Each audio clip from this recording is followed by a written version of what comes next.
Just as Maisie had finally managed to get to sleep following the attack during the night, the group were surprised to hear a voice echoing through the streets. It seemed to be a man wandering on his own, calling out for help. In keeping with their understanding that the infected cannot speak, they figured they'd let them join in the settlement, and so it was that Clomster joined the team. With Clomster needing his own room, the group spent the day placing doors on the rooms leading off of the courtyard, to give them actual enclosed rooms that they could use.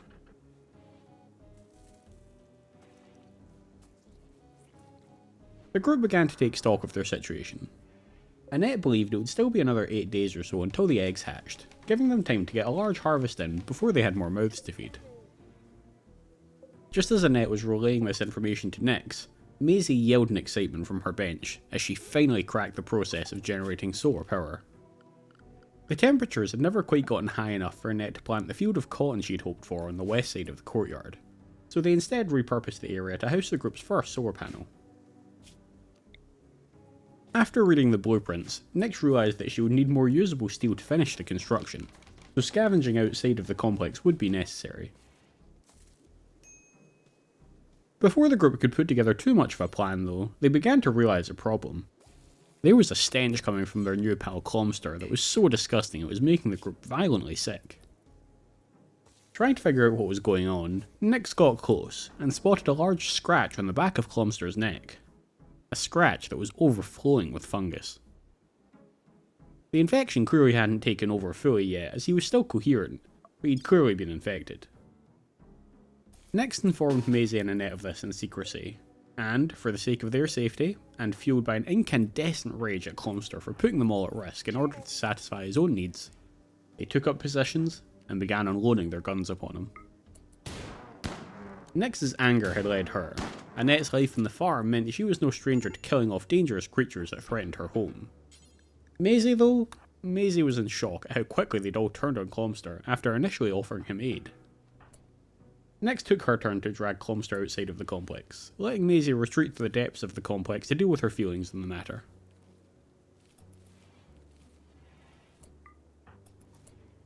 The mood in the complex was somewhat somber for the remainder of the morning, although Maisie began busying herself researching batteries in order to distract herself.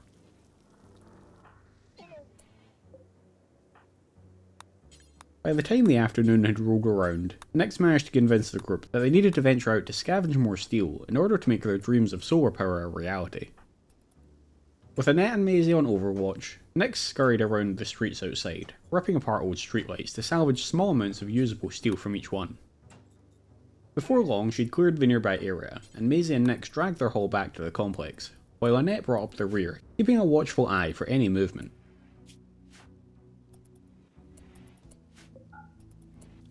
It seemed they had just managed to secure enough, and as the sun started setting that evening, Nyx began working through the blueprints to make Maisie's dream a reality, and they soon had a source of electricity once more. Although there were many things that the electricity could be used for, and would need to be used for, Nyx suggested that the very first thing they should build is an electric smelter.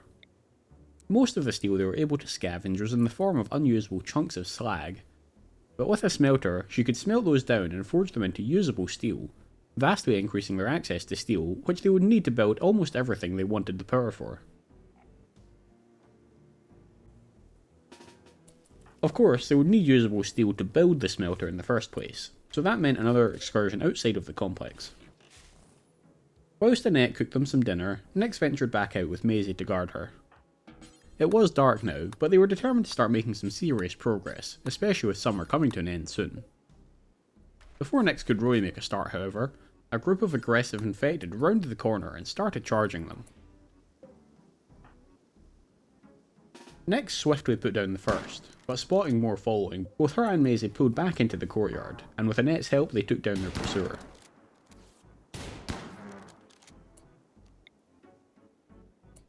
Feeling less secure, the group ventured back out, this time with Annette joining them for extra backup.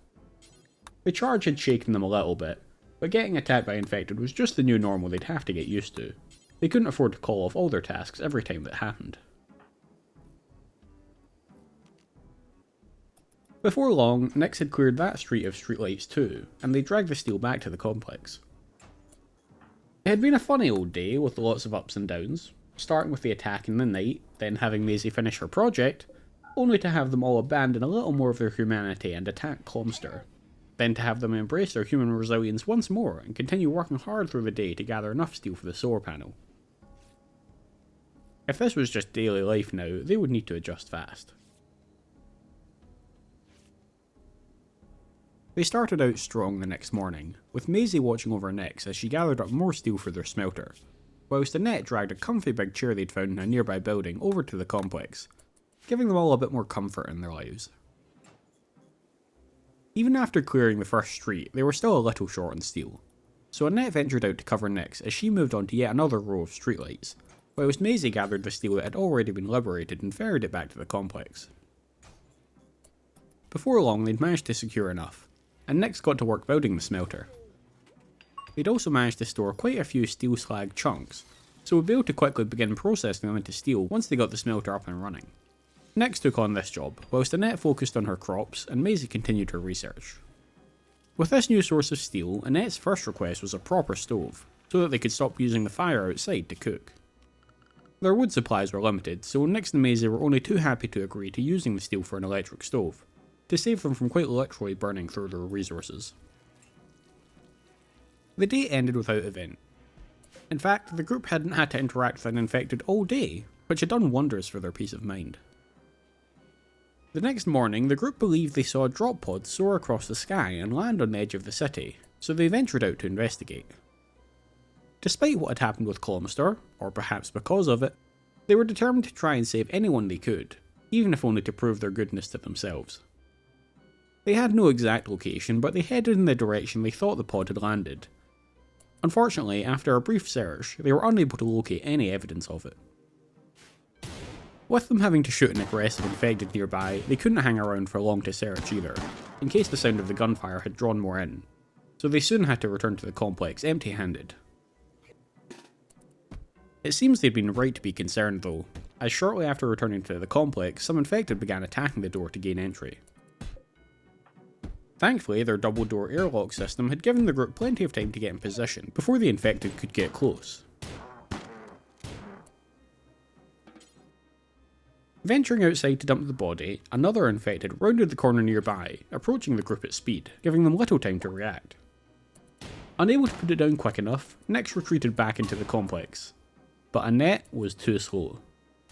The infected swung at her, the first swing slicing into her finger, and the second swing ripping the finger clean off. They were able to retreat inside and take out the pursuing infected. But with Maisie and Nyx still wielding their guns, Annette had to think quick to talk them down. She was all too aware of what they'd all done to Clomster. Nyx had fire in her eyes, but Annette knew that Maisie was sick of the death, so appealed to her instead. She explained that, since her whole finger had been ripped off, there clearly hadn't been enough time for the infection to spread from the initial cut. Nyx was still hesitant, but Maisie wouldn't stand for them killing or exiling Annette without further evidence. They all agreed that they would keep the wound under close observation, and if there was any evidence of Annette beginning to turn, she would be exiled immediately. For the time being, they cleared the new corpse from the courtyard and began rebuilding the doors, but the mood was decidedly tense within the group. Sick of having to wait for the infected to make it into the courtyard and within striking distance of them before they could be dealt with, Nyx tore down one of the walls in the airlock and replaced the section of wall next to the door with an embrasure, allowing them to both see and fire into the airlock from the safety of the courtyard. Deciding that this was actually a fantastic idea, Nyx also planned to replace some of the walls of the north airlock with embrasures too. Everyone busied themselves with their tasks back at the complex. For the time being, they would only have power during the daylight hours, but Maisie was sure she could figure out battery technology to allow them to store excess during the day and allow them to keep some lights on at night.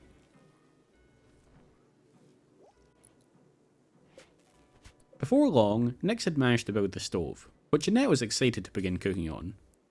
As well as ensuring that the group were supplied with enough cooked meals to keep them going, she also made sure to begin to make some baby food, so that they'd be prepared for the hatching of the children.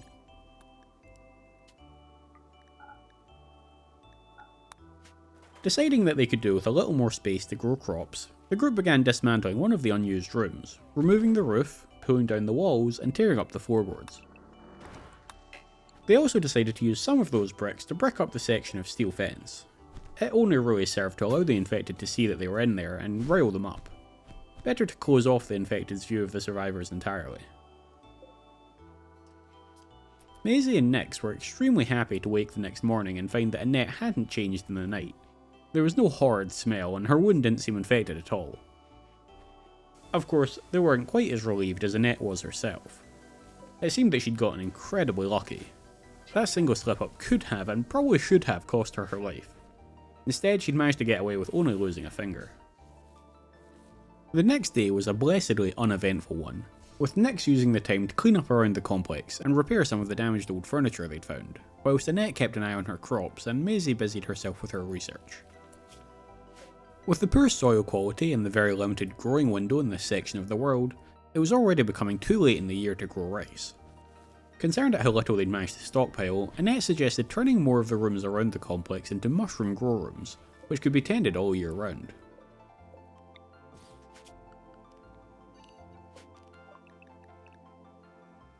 Although the day had been quiet, it had seemingly given Maisie enough time to think about her place in this new world, and she managed to make herself depressed about the thought of being stuck in the safety of the complex. Unfortunately, this was just their reality now, and there wasn't much any of them could do about her budding wanderlust. With the temperatures dropping outside, the inability to grow crops wasn't the only issue the group had. As a cold-blooded creature, Annette would enter hypothermic slowdown if she was unable to keep her body heat high enough from external sources. As well as this, Maisie's research speed would suffer significantly if she kept her research bench out in the courtyard. With their resources limited, it made sense for them to try and heat a single room instead of all of the rooms, so the group managed to find a space to squeeze Maisie's bench into the dining hall, deciding that it would serve as their warm room for the time being. The advantage of this was that they could invest in a small light for the room, so that they could all see better whilst in there without using too much of their steel, as the solar panel was close enough that they could just wire the light directly into it. As Nyx and Annette brought in their first harvest of fibercorn, Maisie had a eureka moment at her bench, deciding she knew how they could finally build a battery for the complex. The project had made her realise the importance of being able to machine parts to produce complex equipment, so before she forgot, she quickly jotted down a few notes on machining, intending to get started on that research next.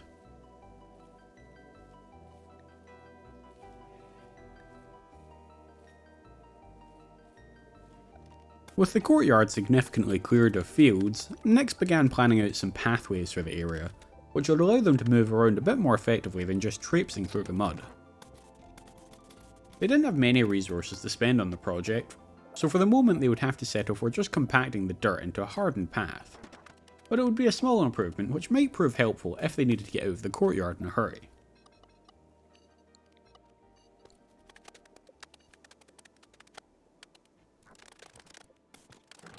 As night descends, the sound of gunfire from just beyond their walls alerts the group to the presence of more travellers.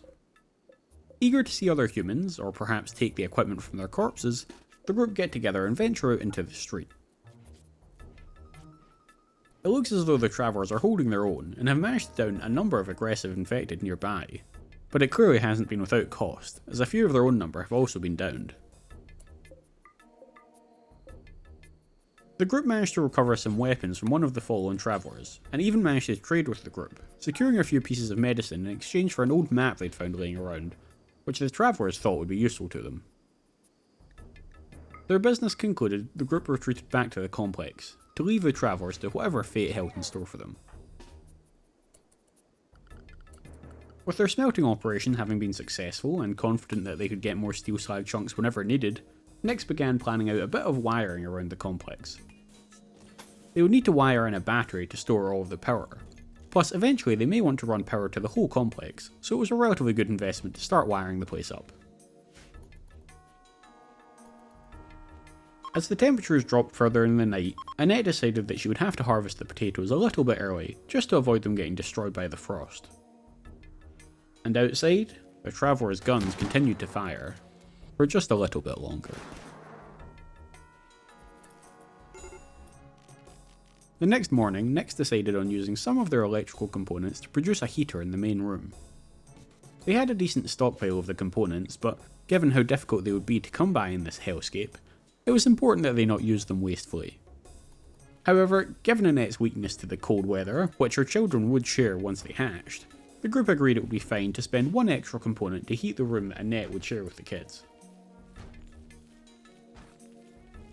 Annette spent the day harvesting the potato field. Despite harvesting early, they were quite close to ready, and as such had produced a decent harvest. Given that they would not be able to plant the field again until next summer, they used some of the space to add new paths, to make the courtyard even better connected. Following Nyx's idea to add the embrasures to the airlocks, which she thought was quite genius, she decided to also add embrasures to the outer section of the airlocks. This would allow the group to see out into the street, at least partially, reducing the chance that they would be immediately ambushed by infected upon opening the door the next time they had to go out and scavenge.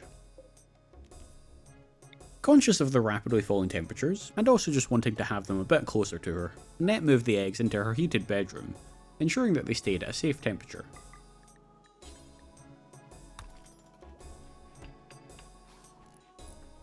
Later that evening, the embrasures got their first real test.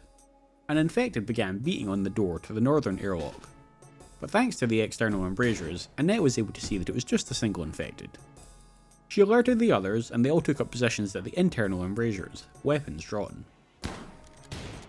Nyx was actually able to make a masterful shot, weaving a bullet between both the internal and external embrasures to hit the infected. But the infected soon helped them out by smashing open the outer door, allowing the group to get clear shots at it from the airlock. Annette and Maisie were disheartened to have to agree with Nyx's inflated ego about the genius of the embrasures, but they had done their job spectacularly. Two of the rooms in the complex featured stone floors, but Nyx felt that she could put the bricks to better use than flooring, so began pulling them up.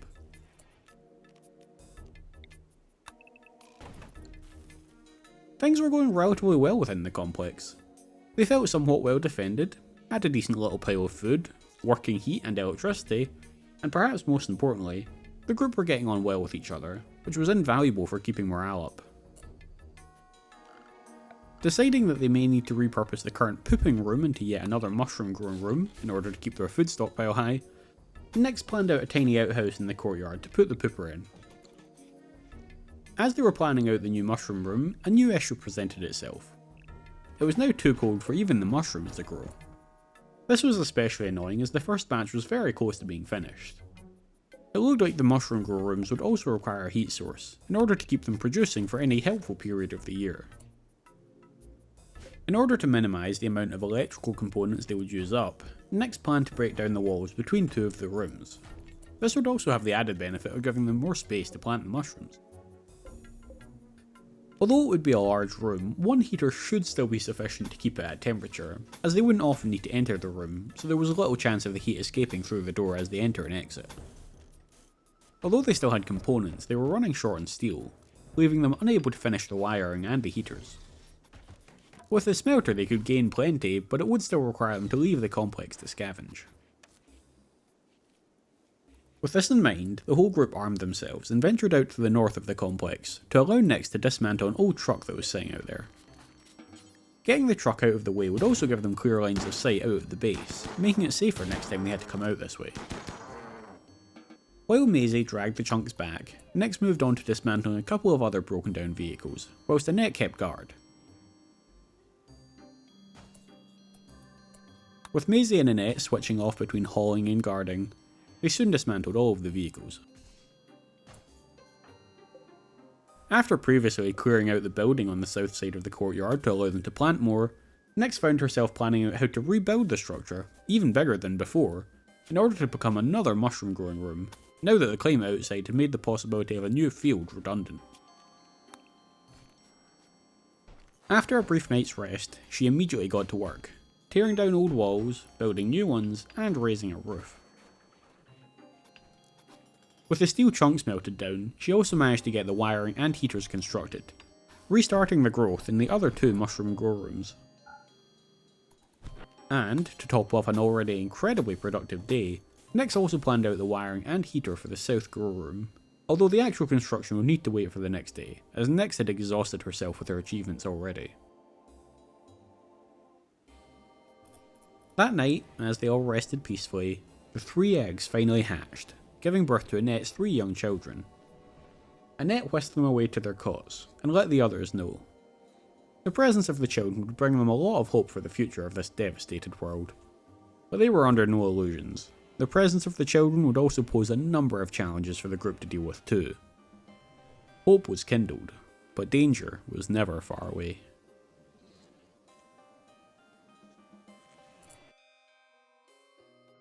Hi guys, Tuna here, thank you so much for watching, I hope you enjoyed it. The reaction to the first episode of this series was pretty positive, so hopefully you'll continue to enjoy it. This one was a little bit shorter, as it was actually technically the second half of the first recording I did. Usually I record about 4 hours of footage for a single episode of a series, but just given how much happens in every in-game day of this series, we've actually gotten the first 2 episodes out of only 3 hours of gameplay, which is quite ridiculous. That's all for this week, but I shall be back with you soon for episode 3, so be sure to subscribe if you haven't already to be notified of when that goes live, and until then, I hope life is treating you well. Bye bye!